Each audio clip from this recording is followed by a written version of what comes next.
time. No black person is ugly, don't say it one time. No black person is ugly, don't say it one time. We good? You good? Everybody good? How's everybody going on there? Another episode, A-League Show. We all up in here. How's everybody going? How's everybody doing? Good. I'm good. I don't even know what number we're at right now. I think we're at like 112. I think 112, right? 112.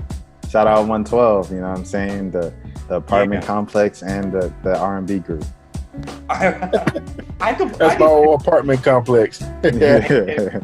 Jeremy, I'm pretty sure you got, I wasn't even thinking about the Georgia State dorms, but I'm pretty sure, Jeremy, you probably got some 112 Cortland stories, man. For sure. It would take a whole entire podcast to unpack those.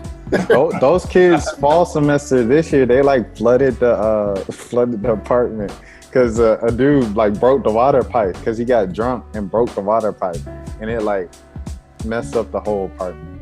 Like, yeah, that happened. That actually happened to me when I was there. Wow. I was under an apartment that had a fire, and the water ran down into my apartment, so I had to move in the middle of the semester. Because of it was a fire. I got some stories. The time K Camp showed up. Yeah. I remember that.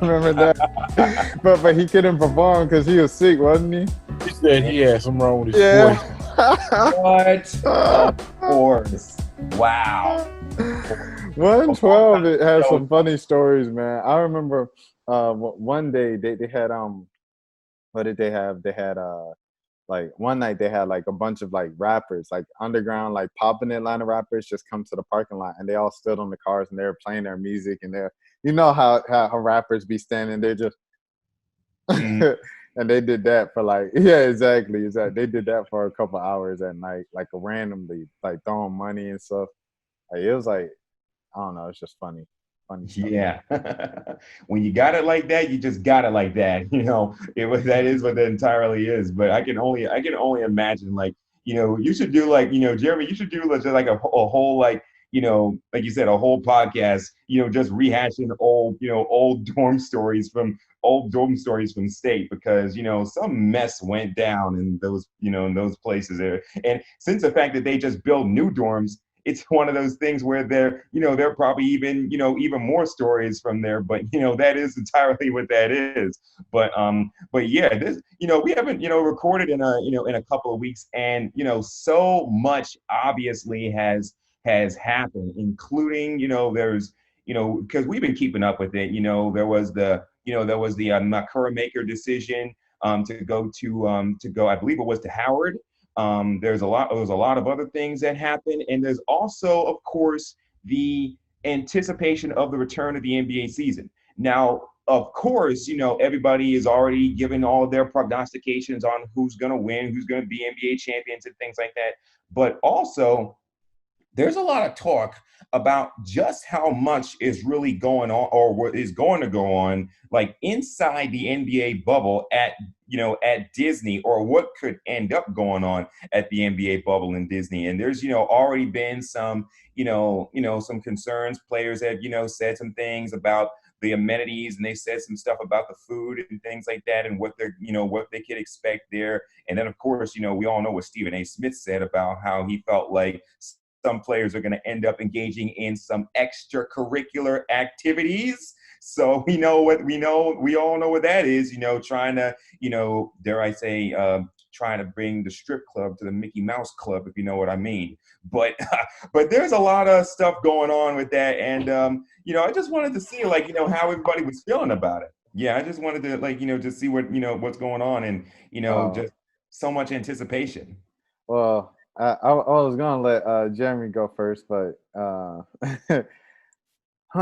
that's an interesting question. It's just, I don't know. I think it's very entertaining just to watch the stories and like the videos coming out of it. A lot of people are talking about blogging going into it, but people put so much on their Instagram stories and go on Instagram Live. Like, I've already seen, like, I already kind of know, like, just by looking at 4 different players' rooms, like what they have going on. What I really want to know is, like, y'all think LeBron, like, has the same, because everybody, like, LeBron not going for this. There's no way they treating LeBron like this. And, you know, Giannis, when they asked Giannis said, my apartment in Greece, but before I came to the NBA was smaller than that. And so I guess Giannis is in a regular room, but like is LeBron in a regular room? Because LeBron is kind of like bigger than the NBA. So I wonder how they're treating him with food and just treatment and everything like that. But I'm very entertained just to see how grown men, professional athletes, like famous people, like millionaires, are living like a college style type of lifestyle. Like it's just very interesting to me. And then with the WNBA, kind of like the same thing of like, they're grown women, you know what I'm saying? They're mothers, parents and stuff like that. And, they're in this like college lifestyle, like this bubble thing. And some of the videos that came out the first night at the WNBA bubble, that caused some concern. But other people were like, yo, my bubble is cool. My bubble looks nice. My bubble, you know what I'm saying? I'm living with my roommates. And, then you get into all the specifics of some people can choose to live in a little community if they want to bring their kids and family or guests.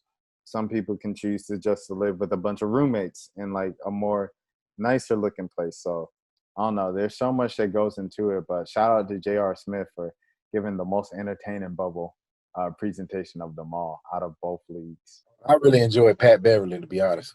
Bubba, what you make it? Bubba, what you make it, baby? Got the sage.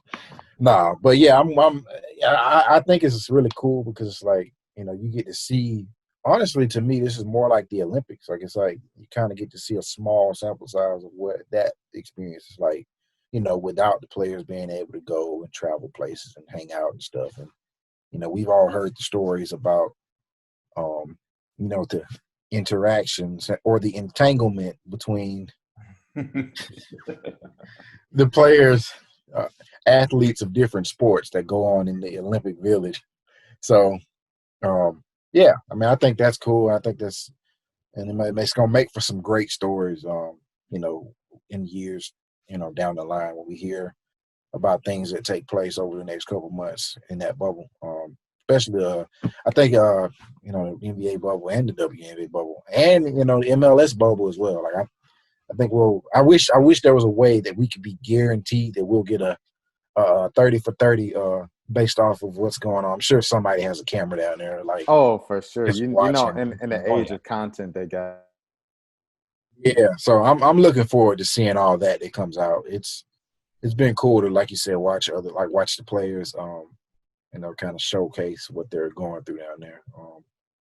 I almost feel a little guilty because like they have to go live like that to play ball, but like at the same time, it's like, I'm appreciative that they are willing to go do that just as a sports fan. Like they're willing to go down and spend this time away from their families to, it's entertainment. I mean, at the end of the day, sports are entertainment and they have their place, but they're making a big sacrifice. So I want people to appreciate athletes for, this is an opportunity for us to celebrate them because of, I know that a lot of times people have gotten to an age where there's so much criticism of athletes because either they make a lot of money or they didn't win this game or they didn't win that game, but people don't really understand what goes into being an athlete sometimes. Like this is like most of these fields is a year-round thing, and they train and train and train and train and put money into getting the best physical care, all this stuff, just so that they can be ready to perform when the season starts. So, yeah, I think this is a prime example of that. I think this is a big test of showing of character to the public too. Of just like when you see Rondo react the way he did, when you see some of the WNBA players react the way they did, and like a guy like who was it? I'm trying to think who it was. Country boy from Alabama used to play for the Hawks. Damari Carroll. When Damari Carroll goes on, man, y'all bugging, man. This good eating where I come from. And then, Giannis saying, my apartment used to be smaller than this. Ja Morant saying I'm a low maintenance guy. That makes people like him more. When someone like Rajon Rondo with a perfectly fine room is like Motel 6, hon. Like, come on, dog. And then the middle finger emoji. Come on, dog. Like, and then someone's like, well, you have to understand, like, they're millionaires. They're used to so-and-so. I'm like, dude, but they've been regular people more than they've been millionaires. You know, they've been regular people 19, 20 years. They've been in the league 15 years. Rondo been in the league 15 years. So, excuse me.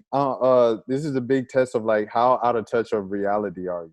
Because these are regular rooms, regular nice rooms. Like Jeremy was talking about it himself when we were talking about in the group chat earlier this week of just like that's perfectly fine. That's better than any room I've ever had since college. So, you know, I mean, hey man, that's another like kind of thing to take note of. But you know, I think it'll definitely be interesting tonight. So, you know, since they kind of finished the quarantine period over there where they had to stay in their rooms by themselves, you know, I think it'd be definitely interesting to see like when LeBron goes into somebody's room to play them on PS4 or something, you know, like just stuff like that, just because like they're bored. You know how it is when you go on field trips and you guys have a bunch of hotel rooms, like everybody goes into each other's room and acts a fool. So like it'll just be funny to see like, you know, NBA players doing that. And then to see like our players from different teams, like is Ja Morant gonna go to like Zion's room? You know, just stuff like that would be very cool to see. Like AAU days all over again.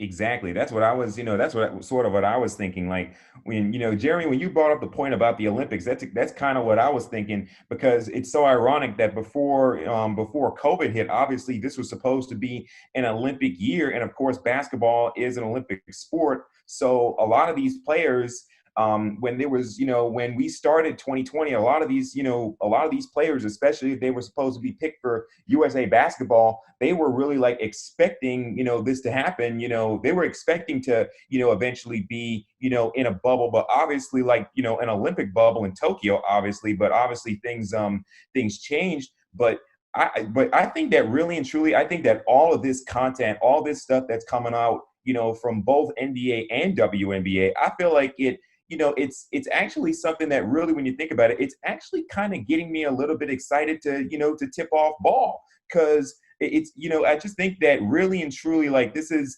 really a testament to, as far as I'm concerned, just players really making the best out of an unusual situation. I mean, nobody predicted that, any of this stuff was going to happen, obviously, when 2020 started. But I just think that, like you said, it's just something where we just, they just kind of made the best out of an unusual situation. And I definitely think, like you said, there are players that are already, vlogging about their experiences. And there's definitely going to be a documentary, like a 30 for 30, possibly maybe even a multi-parter coming out of this, probably several multi-parters. Like, it's so amazing, because it had me thinking, it was one of those issues where it had me thinking back to The Last Dance.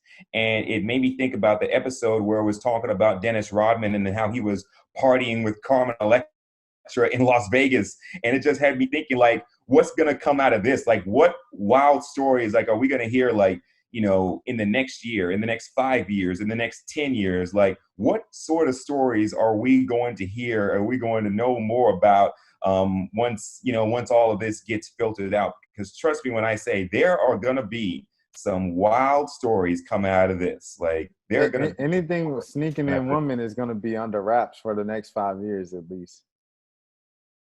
It could be, but I feel like eventually it's, little bits and pieces are going to end up coming out about it. And it'll be one of those issues where, like you said, like some of it, a lot of it may end up, still being under wraps. But I feel like that because really and truly, when you think about it, everybody's a content creator nowadays. All these players got Instagram accounts. A lot of them got, all of them got Twitter accounts or Instagram accounts. Some of them, a lot of them probably even have TikTok accounts and Snapchats. So they're really like creating their own content now. So some of it is just going to just come out, really just off rip based on what the players see, and what they experience. But, like you said, it's, we may not necessarily, get to see everything, at least now. But I think that really, when you think about it, the stories that are going to be part of the documentary, like, don't get me wrong, like when they eventually do, like in 20 or 20 some odd years, and they do like a Last Dance equivalent for LeBron, like, this is going to be part, especially if the Lakers win the championship, this is going to be part of that, multi-part documentary, like, oh, LeBron's experience in the bubble before he won the championship with the Lakers. Like, I cannot wait for that. That is prime content right there.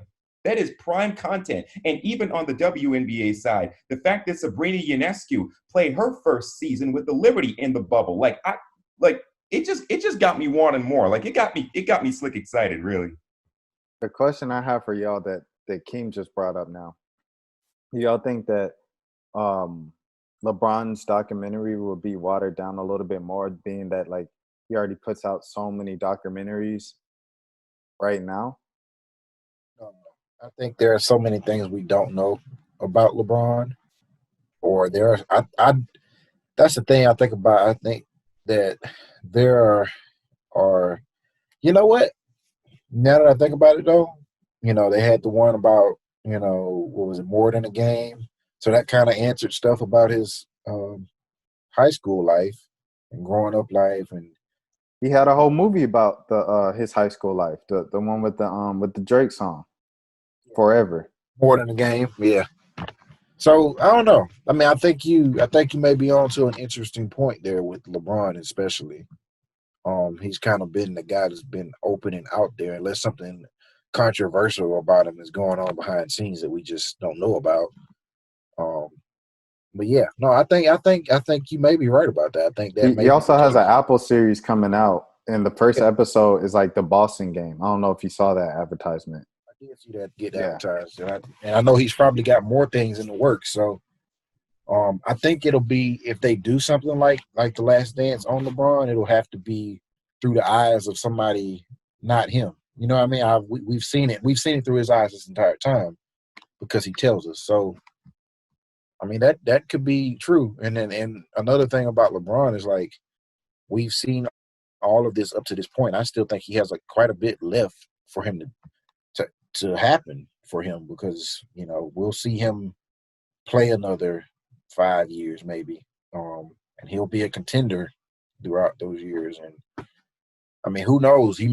This may be his last couple of years in the NBA. May be his three-peat moment, for like Jordan had. Like, this may be his time to truly be what Jordan was. But who knows? So to answer your question in a short way, no. Yes, I do think it may be a little watered down just because of who LeBron is. Yeah, and shout out to ESPN. They did a great doc on the decision without LeBron. They didn't even have LeBron speaking that one. I watched that like last week. It came out the end of June. It was really well done, and pretty much broke down LeBron's career, because it talked about leading up to the decision, the day of the decision, what went behind it. And it was funny seeing that Bill Simmons is the one who suggested it to LeBron's team. And then Bill Simmons is the one who criticized it when it happened. And he criticized it after he won his first championship. And he criticized it later in his career. And it's like, that's interesting how that works. But, that's a whole nother story for another day. Yeah, for sure, definitely. One thing that that I also wanted to get into, which is sort of a transition into what we're going to be talking about next, is how is it that you feel about the fact that he's just going to be that LeBron is just going to put his last name James on the back of his jersey, as opposed to like a Black Lives Matter message or something like that? I think it's a bit of a waste. This was what I was worried about when we had the discussion a couple of weeks ago about basketball kind of being a distraction. With the biggest name brand player in the NBA not doing this, it's like, this is, I don't know, it's a missed opportunity. I know where LeBron's heart is as far as all this.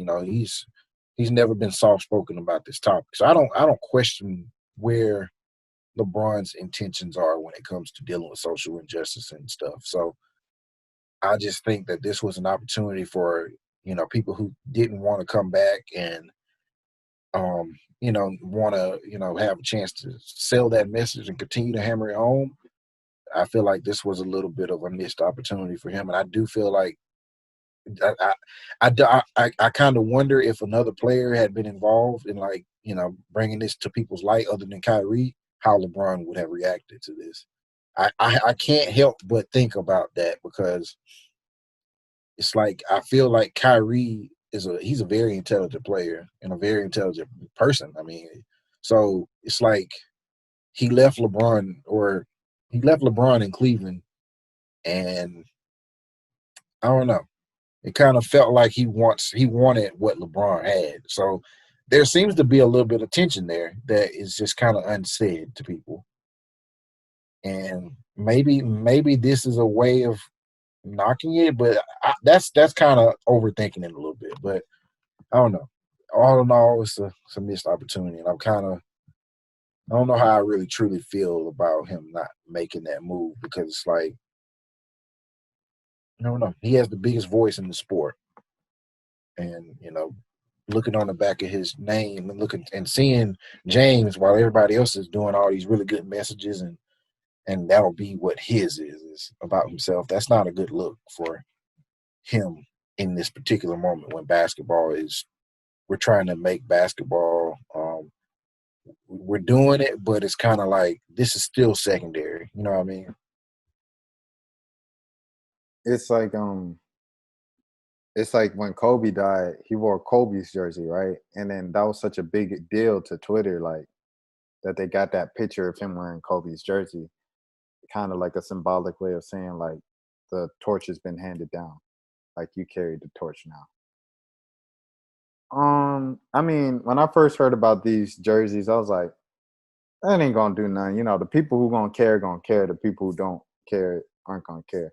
But when you bring it up like that's a very interesting point. And I was talking to someone a couple weeks ago, someone who's not a basketball fan really, and they were just saying like they think that this is really gonna hurt LeBron's legacy, looking, down the road of kind of like how serious he kind of took the civil issues and everything, and kind of his impact off the court because we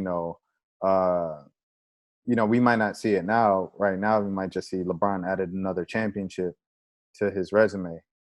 But like, I don't know, just kind of like how genuine he is in the fight for justice. But like you said, that's kind of getting into like overthinking it. You know what I'm saying? Because he's done so much that it's kind of like when you start to nitpick at small things like that, like why did he choose to go back and play like when he knew it was going to be a distraction if he won a championship to the movement and the real problems in the world, like Jada said, like we're talking about Jada later. Jada said that they filmed that Red Table Talk like as soon as she said that they were going to film it, but they held on to it because they didn't want to take away from a lot of the other problems in the world. And I don't know how legit that is, but that's a good point because as soon as they put it out, you saw the reaction. Like it was the talk of the timeline. It was the big meme. Entanglement was a word of the week that everybody kept using over and over. I saw that word at least 800 times in the last 2 days. So I don't know. LeBron knew me coming back to play for the Lakers is going to take attention away from the real issues, regardless if I speak on it or not while I'm playing. Free Woj, by the way. That his jersey is to say free Woj. That would be hard. But yeah, that's all I had to. I wasn't going anywhere with that, but I guess to kind of question Jeremy on it, just of like when you say this kind of maybe furthers his tension with Kyrie, like you mean like Kyrie represents having your name on a jersey and not having basketball be a distraction towards the movement, and LeBron is saying he's kind of denying that by not putting the name on his jersey. Yeah, it almost feels like a counter argument because we all know that Kyrie was really talkative about not this being a distraction, and when we had the discussion, we all kind of agreed that definitely was going to happen. So and the whole time in the background we heard chirps or little small bits and pieces of information that LeBron's like, I'm playing, and that was just it for him. Like I'm playing. So him to make this announcement and him to make this move, it kind of puts him in a box that, hey, I'm playing ball. That's when I'm in this setting, that's what it's about. Where this is exactly what Kyrie was saying is that, we're in a position where you can't just be about ball, especially in this moment. You know what I mean? So it feels like a little maybe not even intentionally, but it feels like a dig at what Kyrie was trying to say. Yeah, I was definitely thinking about the Kyrie overtones here. Like it sort of feels like, a little bit of a nudge or a diss at, what he was saying, and not only what Kyrie was saying, but also what Dwight Howard was saying too. Because I remember when they was having the conversations about whether or not to restart the season, they were the big two as far as saying like, look, should we even restart the season at all, because all this is going to do is just be, one big distraction from all these other issues that we're trying to shine a further light on. And I was listening to somebody else the other day, and they pretty much said like, it definitely does hurt. It definitely, wouldn't be a good look as far as LeBron is concerned, because it's simply one of those issues where it's different when you see it's different for like NBA players definitely have a platform. Obviously, all NBA players, because the sport is so popular. Whether it's Giannis, or whether it's Kyrie, or whether it's Dwight Howard, or whether it's Steph Curry or John Morant or Zion or anybody. Like all NBA players, especially like that upper tier echelon of NBA players, they definitely have a platform. It's different though if you see Black Lives Matter on the back of LeBron's jersey. It's different if you see George Floyd or Breonna Taylor on the back of LeBron's jersey, because he's the most powerful athlete, not only in the NBA, but in sports, period. In sports, period. So when he says it, especially when there have been so many efforts in the NBA, and some of them that they actually got from the WNBA, such as putting the names on the back of the jerseys, such as putting Black Lives Matter and say her name on the courts. Given all of that, for all of a sudden for LeBron to say, "Oh, I'm just going to have my regular name on the back of my jersey," it just doesn't.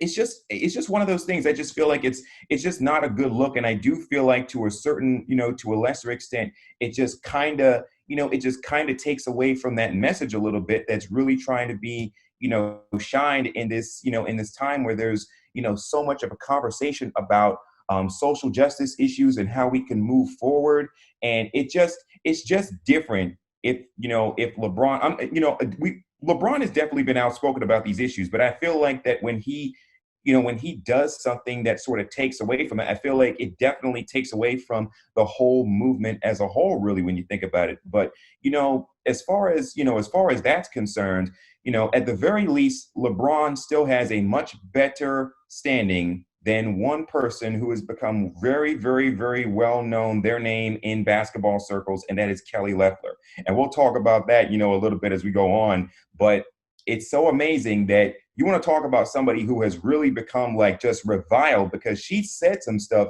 some anti-Black Lives Matter stuff in previous days, in previous weeks.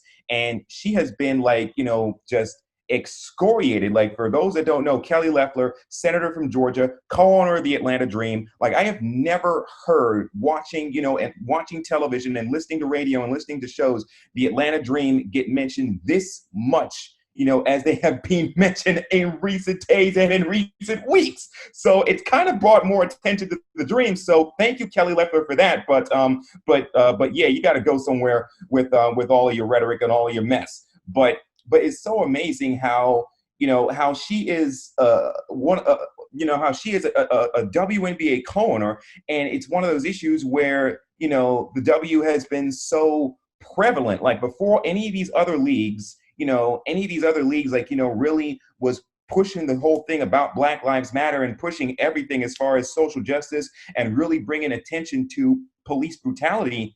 Now you have Kelly Loeffler basically saying like, I'm not really all with that. And it has led to this movement where now, you have actual WNBA players, including those on the Atlanta Dream, including Renee Montgomery, where you have, so many that are saying, look, I don't even know if she should still be in this league. So it's so amazing. So I'd much rather be LeBron than I'd much rather be Kelly Loeffler right about now. The team account posted Black Lives Matter. This is not a political statement. Signed it, bro. And then it got like thousands of retweets, bro. Like, it's crazy. It's crazy to see the dream players because like I follow them. Like I follow the team and the players. So it's the most retweets and likes I ever seen them get and all that. And it's just like, bro, like the world really paying attention. I gotta shout out Shalise Young. Shalise Young from Yahoo. She's really one of the first people, a black woman journalist, you know what I'm saying? She really one of the first people to really put this out in the forefront. So we gotta salute her because she's the one that's like, why is Kelly Loeffler still a owner giving off Donald Sterling vibes? And that story really is the first one that she put it out there. Clark, Alicia Clark. Yeah, I pronounce. Okay, I just want to make sure to pronounce. I pronounce it right. Alicia Clark from Seattle. She was like, I was wondering the same thing. Then Sue Bird. Then then it got big, and that's when it really blew up. So shout out to Shalise Young for that. You know what I'm saying? Black women, support black women, supply board women journalists, all that good stuff. Absolutely. Yeah, Jeremy, you were saying about Kelly. Yeah, no, I actually wanted to put a little bow on LeBron for a minute. I don't have a problem with LeBron not wanting to do it. I just feel like I'm not going to take it to a point where I would say it's going to affect his legacy, but it also kind of, like you said, Rashad, this bubble stuff is kind of revealing the true character and the true nature of some of these guys. Because like Kendrick Perkins was saying on First Take this week, if you're going to hoop, you're just going to hoop. Like it ain't really that hard of a decision. Like just either you're going to go down there and you're going to play ball or you're not. Like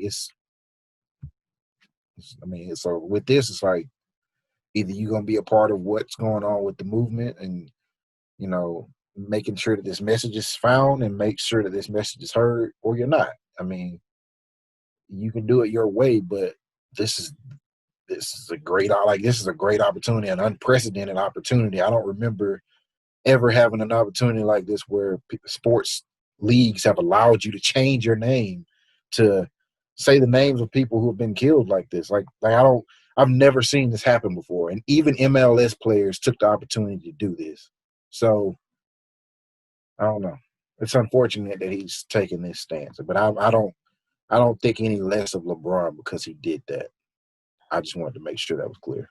Well, to go back to that, there's a couple small things, you know what I'm saying? Like this is another small thing, but it's like it's been a few small things over the years. It's like I remember going back to just even the kneeling thing. We had that debate a lot on this show because I'm an NBA guy and Jeremy's an NFL guy.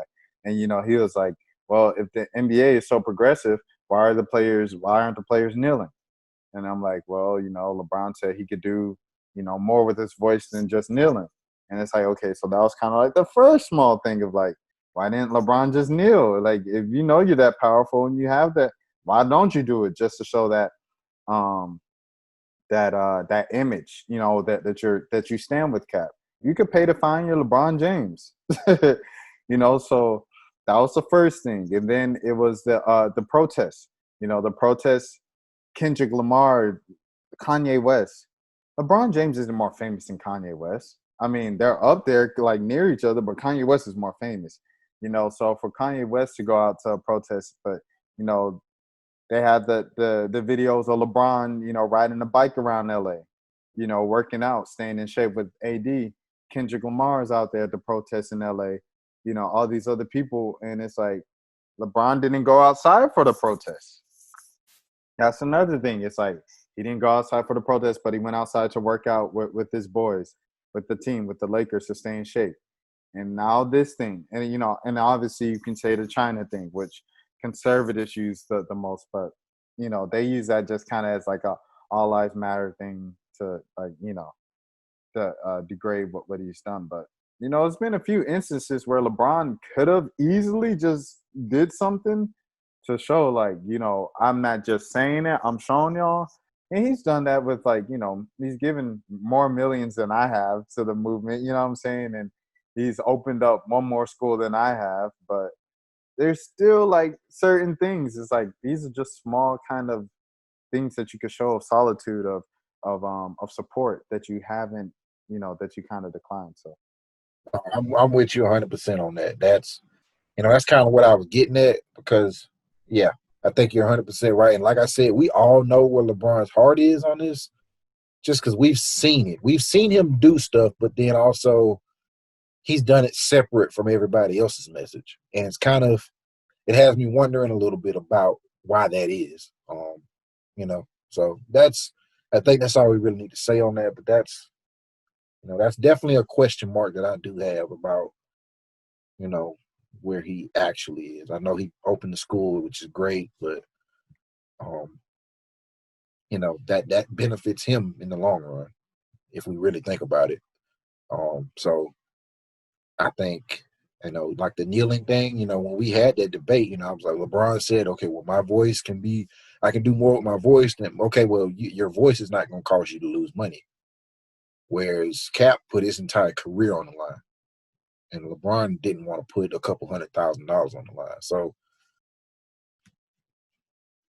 we all lead differently. We all have our own preferences and things we're comfortable with doing. But when you're saying I'm the biggest voice in sports and people recognize you worldwide, and you won't do the little things to make sure, like, I don't care about your Instagram post. I just don't. That doesn't do anything for me.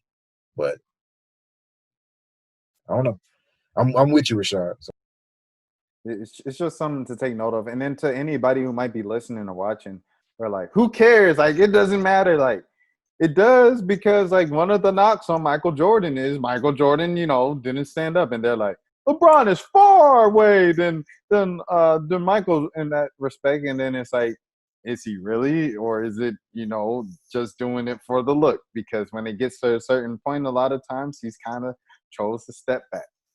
That's very very microaggressive, nitpicking, because he's done so much, like you said, but that is something to acknowledge. It's not something to just turn your cheek on and ignore. So yeah. Yeah, people do, they definitely do lead in all sorts of different ways. And that was, that was also interesting that you mentioned, Jeremy, about how, some of these messages are going to be, different from others' messages. Because, but I think that, like you were saying, as far as LeBron is concerned, his message is automatically going to stand out from the messages of other athletes just because of who he is. That's why I was saying earlier that it's one thing if if it's a James Harden, or if it's a Russell Westbrook, or a Giannis, or Zion, or anybody else in the NBA. But when it's LeBron, it's just different. And also, one thing that we used to knock athletes for is, why is it that they don't recognize the influence and the power that they have, as far as, standing up for social justice, and as far as being aware of these issues. And one of the things that we always used to say is, they don't necessarily do this because they're worried about how it's going to hurt their brand. They're worried about how it's going to affect their sponsorship deals. They're worried about if it's going to affect them getting endorsement deals in the future. Remember when the protests were at their peak, and you saw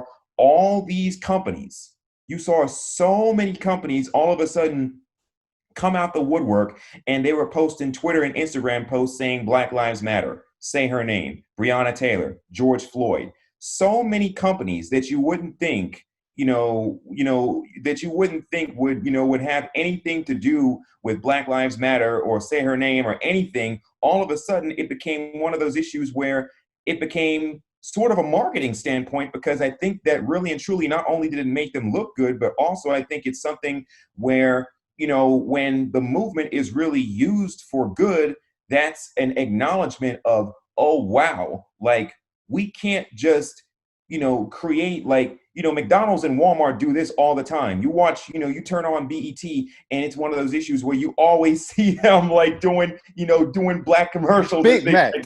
Big Mac. Big Mac.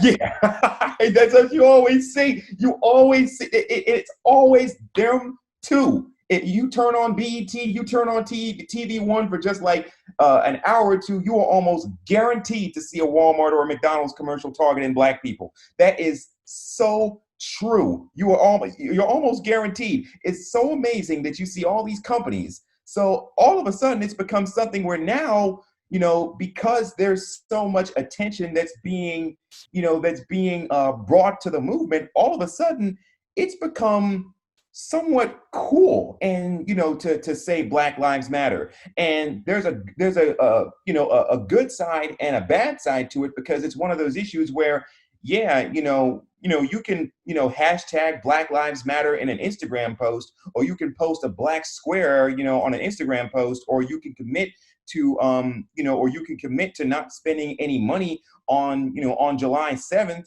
But, what is it that you're really doing for, what is it that you're really doing for the movement? So I just feel like that, when little things like this come out as far as LeBron is concerned, it's definitely things that sort of raise an eyebrow. But I feel like that in his case, I feel like that he's already scrutinized enough for the things that he does, because he's LeBron, whether it's on court or off court, that as far as I'm concerned, I think you have to look at the totality of everything that he's done, like building the school, like donating, money to civil rights organizations. I just think that, things like this, like I said, they certainly make you think, but at the same time, I think that, it shouldn't take away from overall, like, where LeBron is on these issues. I mean, he's definitely a lot more aware of it than what Michael Jordan was in his days. And they even talked about that when they did the Jordan doc on ESPN. Like I said, there's no question of where LeBron's heart is. Also, I value his voice, because not only is he a great player and a big brand, like we've talked about how much of a brand LeBron is, but like LeBron's a father. Like, what other of kids that we can see, like we physically can see his kids, and we're literally watching them grow as not only people but as athletes. I don't know another athlete that's really famous right now that we can, compare that situation to. I mean, so Dwayne he Wade. kind of has to be kind of careful about how he, portrays himself, and what is he teaching his son, who could very well could be an NBA player one day. So that's also an interesting take that we can't get from James Harden or Luka Doncic or Zion or Trae Young. Like, we can't get that from those guys, because those guys are still babies themselves. LeBron's a grown man, so I don't know. I think it's going to be interesting to watch how he does use his voice once things do kick off down there. Yeah, I think that'll be one of those interesting things that we just have a chance to really see, and just have a chance to really witness when we're watching our TVs, watching these games and things like that. And I do think for sure that it's definitely something where we'll see players certainly bring a lot of attention, of course, to the movement, both on the NBA side as well as the WNBA side. So it's really, I think it's one of those issues where we're going to be watching, of course, just to see basketball again, because we've been, outside of NASCAR, outside of MLS. Like, I saw Atlanta United players that were wearing shirts, like you said, before their match with New York Red Bulls, and they were wearing Black Lives Matter. I mean, but the on pitch result for United wasn't necessarily the desired result, but that was what that was. But it's one of those things where I think that in this sort of climate where we're really fixated on social issues, and we're also really fixated on health issues,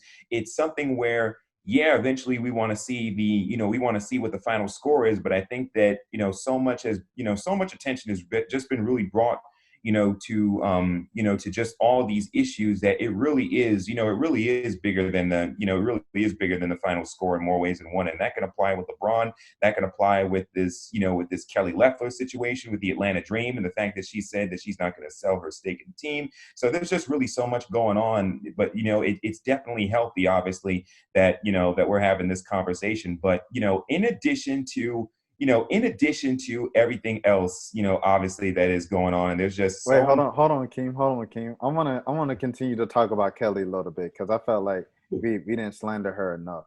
She need to come get this slander real quick. So she come up. Well, the first thing. Where do I even start with this?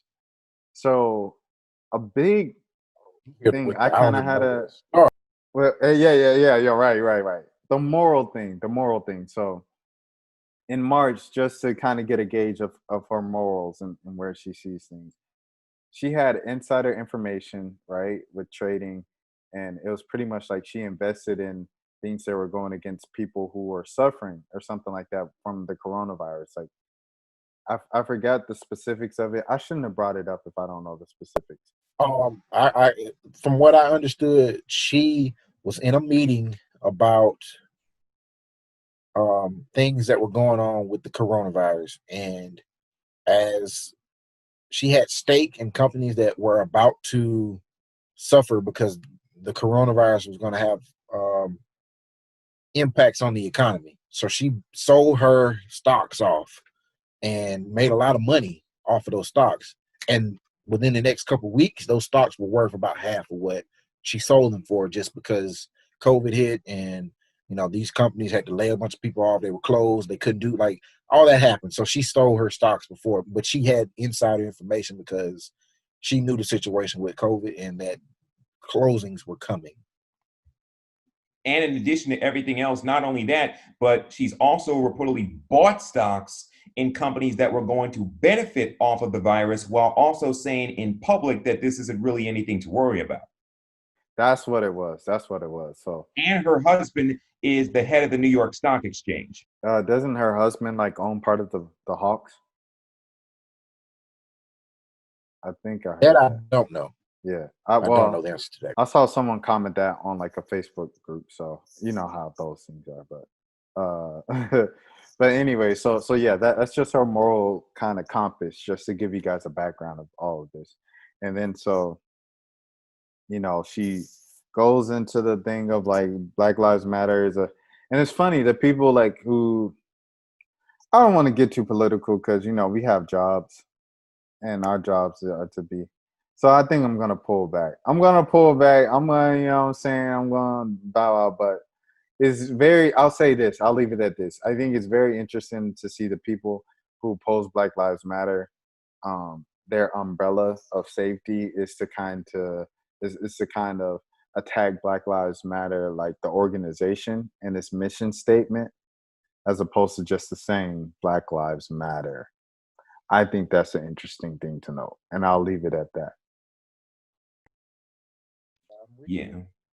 That's certainly something that I was also that I was, like I said, I was also thinking about. Like that's a really great point as far as just how she has this, tries to portray herself as having this moral compass, while at the same time it's something where she's doing things that really highlight exactly what she is entirely in this for, which is which appears to be just money. And there's so much, like you said, as far as there's a whole backstory. Like anybody who's followed the whole Georgia political scene, especially in the last few months, which is all the way wild. I mean, anybody who's followed that knows the backstory of how she, got the seat in the Senate and everything, everything like that, and how she's trying to win re-election. So there's so much there that, that we could, go into, and that anybody could be, going into. But you know what, like I said, there's so much that we could go into. But you know what, the folks at GPB, at Georgia Public Broadcasting, they probably do a better job of it than probably we could. So shout out to those people at GPB for sure, and the rest of Atlanta media, AJC, all that good stuff. But yeah, it's just so amazing how and just to sort of I guess you could say close on the whole Loeffler thing, like, I expected there to be a little bit of backlash. And the whole thing with the insider trading, I feel like in WNBA circles was one thing where a lot of people, like Starkman 55, whom I met in Minnesota when I was at the All-Star game up there. He was one of the first who said that, oh, we should get, Kathy Engelbert, the commissioner of the W, get her out of the league the same way that they did, Donald Sterling. And that was really the first sign that really had people thinking like, oh, wow, like, what is she doing here? Like, this is a really bad public relations look if we have people that are within our league engaging in insider trading. That was the first thing. And then when she started saying everything about black ownership of guns and how it was supposedly mob rule. That was the next thing that came out. And then when she came out and opposed the Black Lives Matter thing, as far as the initiative that the WNBA is trying to do in Florida, I think that was the proverbial straw that broke the camel's back, as far as that just being like, okay, we got to get her out of here. And like I said, these aren't just unknown. These are some of the top players that are so well known because so many WNBA players play overseas. Like you got Skylar Diggins, Breanna Stewart, Elena Delle Donne, Sue Bird, Laisha Clarendon, and Candace Parker. Candace Parker. She said Cheryl Swoops. Cheryl Swoops, exactly, one of the all-time greats. And like you said, also two of the all-time greats, as a matter of fact. And Candace Parker, I think she made her comments when she was on, I think it was either TNT or NBA TV. But yeah, it's just really like across the board, and it's so amazing. Another thing I was thinking about was how her comments, as far as Loeffler, how her comments are in stark juxtaposition with something that was said by Joe Tsai, who bought the Brooklyn Nets, New York Liberty, and Barclays Center, and he went on his Twitter and basically called somebody out, basically called somebody out for being a racist and being a loser. So that's, like in stark, juxtaposition to what, to what Kelly Loeffler is saying. But yeah, it's so amazing how all of a sudden he's become, how she, meaning Loeffler, has just become so reviled within those circles, and she's getting it from both sides, both left and right. So really, she's really on an island with hers, but that is what that is. And she has the statement of that politics shouldn't be in sports because sports is supposed to be a unifying thing between all. I wonder how she would feel if the WNBA was like, we're changing this season's thing, WNBA 2020, the slogan to WNBA 2020, one league under God. How would she feel about that? Would she feel like religion and politics have nothing to do with sports and shouldn't be in sports then? Oh, she'd be fine with that. We all know she'd be okay with that. Imagine growing up in a neighborhood where the only way you feel like you can get out of something is by playing sports or making music. How is that not political?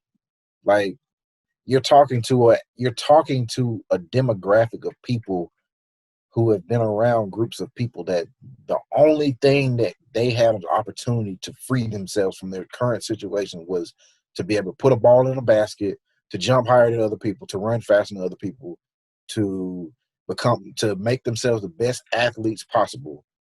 And why is that a reality for one portion of the society? Because of systematic racism. Why does that matter? Because Black Lives Matter. Because it just doesn't make sense to me. It's like, how do you say sports aren't political when literally the people who are making the money and making these sports so great are people who grew up, and the reason they became great athletes, a lot of them, is because that's the only thing they were limited opportunities to do other things. So I don't know how you have that mindset and say that to that group of people. You know what I mean? Because I'm sure a lot of these people would have been doctors and they would have played tennis, or they would have done things that would have allowed them to not have to play. Like they would have had more options if what these people are protesting for. Like I just don't understand. I don't understand how you can, with a straight face, say that to NBA, WNBA, NFL people. I don't know how you can do that. And in addition, that's also a good point you were saying about how sports and politics. I just think that there are several things. First of all, Kelly Loeffler, you a politician, and you weren't even elected. You was appointed to the seat, to the Georgia Senate seat, because Johnny Isaacson retired due to health reasons. So it's so amazing. You want to say politics and sports, stay out of it. but how come, how come you, it's one of those issues where how come you didn't just sell your stock in the dream after you was appointed to that Senate seat by Governor Kemp? So, that's number one. Number two, in addition to, what Shah was just saying, it's so amazing that people say, oh, we should keep politics out of sports. When, okay, if you want to keep politics out of sports, then how come these sports owners don't all of a sudden pay for their own stadia? How come all of a sudden they don't just pay for their own stadia when it's one of those things where they have the ability to pay for their own stadia and they're asking for taxpayer money for their own stadiums? So that's another thing as far as politics and sports. So it just is one of those issues where it continues to, it just continues to make you think like, oh, do you really want to keep politics and sports separate? Or do you just only want to keep politics and sports separate when all of a sudden it don't benefit you? So knowing that fact, why did she go and buy an NBA team, a WNBA team? If you don't want politics and sports, why become a politician and then buy a sports team? That just don't add up. I got another question for y'all. Is standing for the is playing the national anthem political, first of all, and second, is it? I think if kneeling is a political statement, is standing up for the anthem with your hand over your heart a political statement? That's a good question. That's a good question. It's just one of those things, another one of those things that also, like you said, it also makes you think like, it's so amazing that I think that, and that's really, a great thing really about the fact that we're having this, wide ranging and deep conversation that we've been having, is the fact that so many things that people used to overlook as political are all of a sudden now understanding that, look, this mess is political. Like black skin is political. All of us got black skin. That's political in itself because it's been made to be political. And that's one thing for sure that none of us can change. And as far as I'm concerned, none of us want to change. Like I love being black. I absolutely love being black. I get flack for it, but you know what? I have absolutely no problem. I love my black skin. I'm comfortable within the skin I am and with the skin I am in. And that's just what that is. So, so that's, it's just something, but it's just, like I said, it's just one of those issues. It just makes you think like, politics and sports staying separate. When you think about it, so much of sports has always been political and this even goes back to even, whether it's Jackie Robinson or Kurt Flood or Muhammad Ali or Billie Jean King. So much of has been forever, really, and even today, like you got your Colin Kaepernicks and your Bubba Wallaces. So much of sports really has been political, and I just feel like that when people say, oh, sports shouldn't be political, then it's one of those issues where I just think that people just I just think that that's such such a tone deaf statement to make, because sports has like I said, from standing up for social justice to the fact that, it took such a long time for Black people to even have the opportunity to play in Major League Baseball and the integration of Major League Baseball, which is why the Negro Leagues existed. I just think that when somebody makes that, it's just such an off the wall statement. It just really, it just is one of those things that, as far as I'm concerned, just kind of, it just kind of rubs me, it just kind of rubs me, and I'm pretty sure a lot of other people, just entirely the wrong way as far as that. But, that's mainly everything that I would, have to say. Like I would definitely have more to say about it for sure. And, but like I said, as we was just, as we was talking earlier, where we was kind of, kicking it about the, what you were saying about your stories. I feel like that, that's something that really and truly, like, you could do a whole like 2, 3, 4 hours on just, sports being political and the interminglings of the two, the entanglements of the two. Wait, hold on. I'm gonna plug a show. There's an entire show about it. It's called The Intersection. It's new on ESPN Radio. Make sure y'all support Black people. Every Thursday night at, I think, 8 p.m. Eastern. Clinton Yates, L. Duncan. Shout out to them. It's a new show. It just started on Juneteenth. By the way, speaking of that show, one of us happened to be a guest on that show. Can you give a guess as to who it may have been? Dun-dun-dun, dun-dun-dun. Hint, hint. Wasn't me. Wasn't Jeremy. So by process of elimination, we all know who that leaves. We all know who that leaves. You know, Shad, shout go out. ahead and flex. I mean, just shout out to ESPN. You know what I'm saying? I appreciate the opportunity. I'm gonna leave it at that.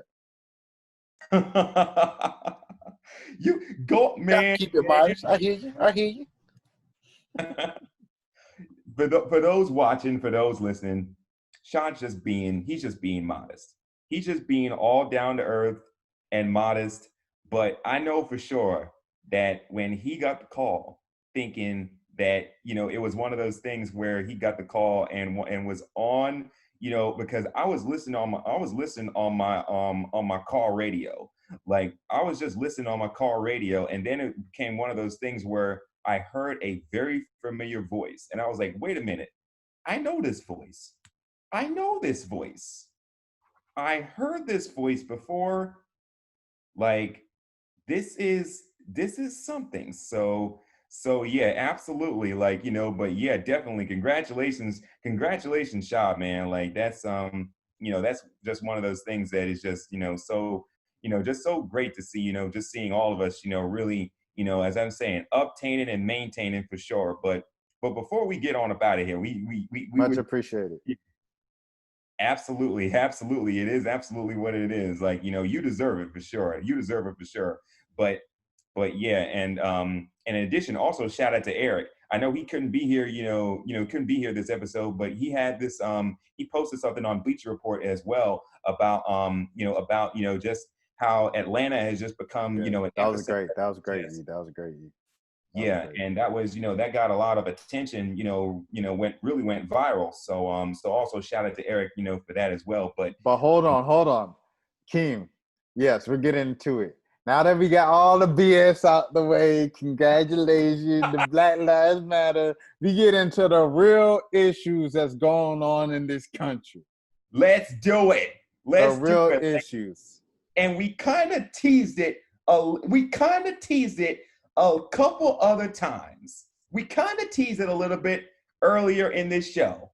But the number one thing, as of late, that everybody has been talking about is Jada and Will and August Alsina. Like, honestly, like, you want to Jeremy? Hey, man. I'm weak. This is August Alsina's and Jada Pinkett-Smith Alsina's. Jada Pinkett-Smith Oh, Alsina. yeah. No. That's their relationship. She got 3 last names. My. Smith, Pinkett, and Alsina. That's a lot of last names, man. Jada Pinkett-Smith Alsina. Tyler Perry could not have written a more better script for all of this. Someone said his next movie's gonna be titled Entanglement. Oh my! Wow. August's next album is gonna be Entanglement. Oh, Entanglement, endangerment. But the thing I want to say about that, the quick thing I want to say is like, if this was the other way around, if it was a man and a woman, like Jada would be looked at in such a bad way. Like it would be like, it wouldn't be jokes. It would be like some serious, like imagine if it was R. Kelly. Man, what? Because like, it's not the fact that they had the relationship, whatever. Like that's your business. Like that's none of my business. Boom, boom, boom. Y'all handle that. The thing that got me is the fact that they welcomed this young man who had a troubled past, right? He was dealing with childhood trauma. He was dealing with mental issues. He was dealing with addiction, drug addiction, serious, like life-threatening issues. You welcome him in as a family member to give him that family and support system he never had, right? Or I'd assume, I don't know, I'll guess in his background, but I'd assume he never had, like you guys offered him.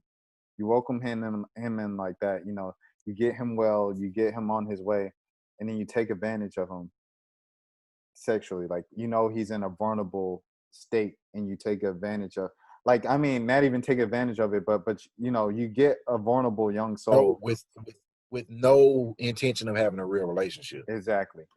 That's messed up. If a dude did that, then it'll be the biggest, I mean, not just the biggest meme, but it'll be like a serious discussion had. And like all these jokes are funny and stuff, but like this is a real problem if the roles were reversed. So that's all I want to say on it.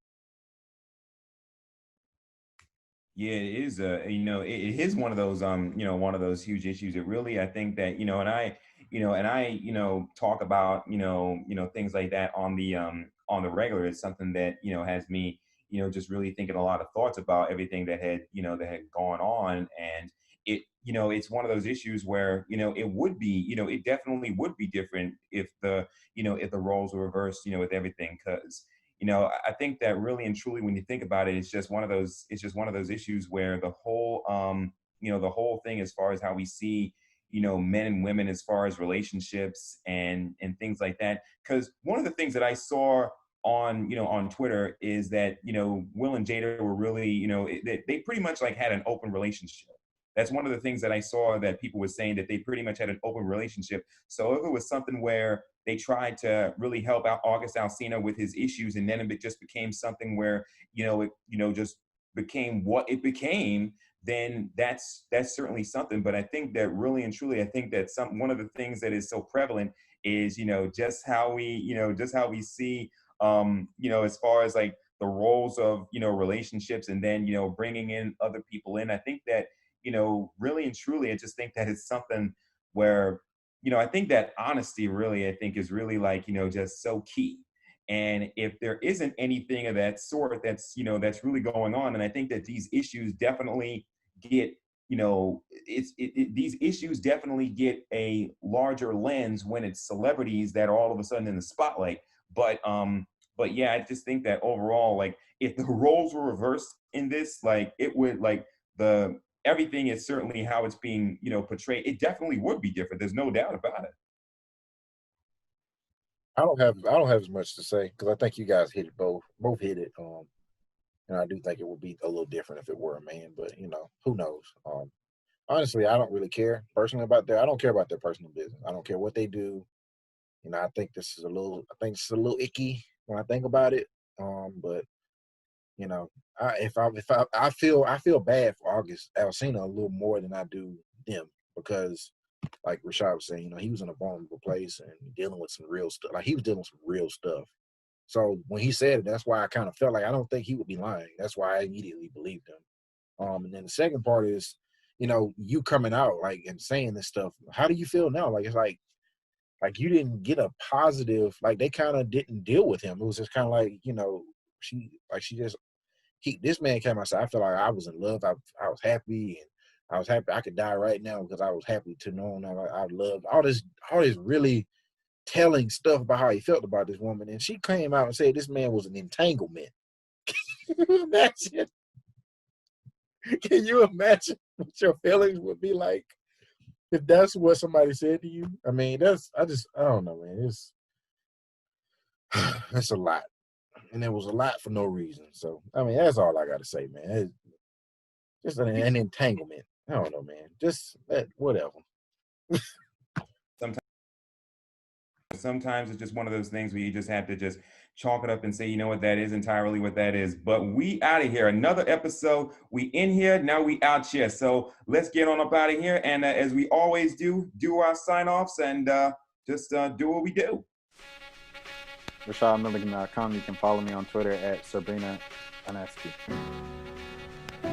Jeremy Johnson Clark _Kent _ it's been the same since we started day one, getting Superman on, blah, blah, blah.